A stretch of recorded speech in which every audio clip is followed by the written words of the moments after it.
of the religious side and functions in this property to the administration of the Catholic Church under the auspices of the Diocese of Malolos.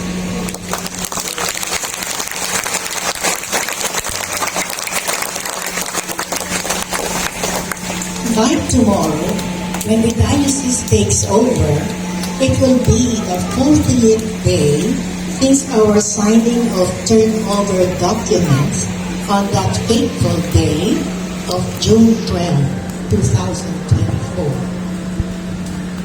Why do I make an issue about the number 40?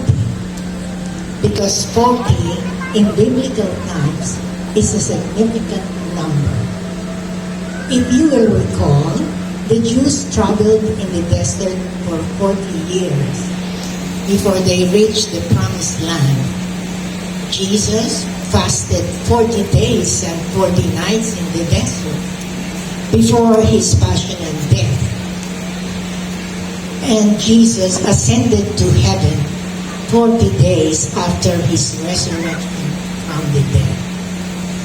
To us, this inadvertent coincidence to 40 days before the formal transfer of this religious complex to the Diocese of Malolos signals well for a good preparation and transition to new management. The heavens and our parents may right now be looking down on us and smiling because our parents' labor of love in developing this religious complex will soon see to its fruition, being now in the hands of the Catholic Church.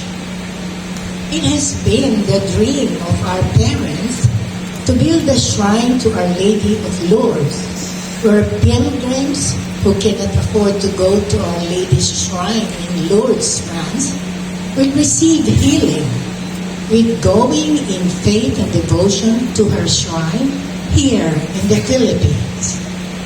This dream developed into a resolve in thanksgiving for the grace of our mother's being healed of cancer in her pilgrimage to Our Lady in Lourdes, France.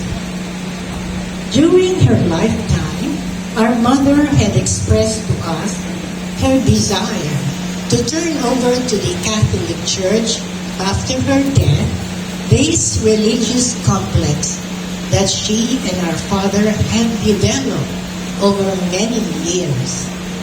So now that it has come, we are so joyful and thankful to our Lord for bringing this turnover to the Catholic Church now to fulfillment through our most Reverend Bishop Dennis Villarreal.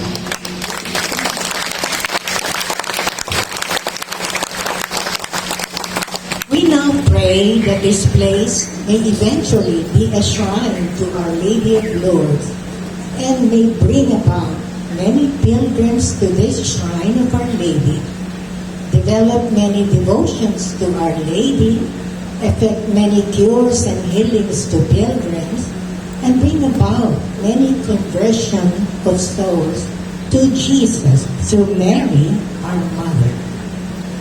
We also pledge our loyalty and cooperation to the Roman Catholic Church and pray for a strong and sustained alliance by and between the Guanzon family and the Diocese of Malolos. Finally, we thank you for your presence here on this historic day and wish you all a blessed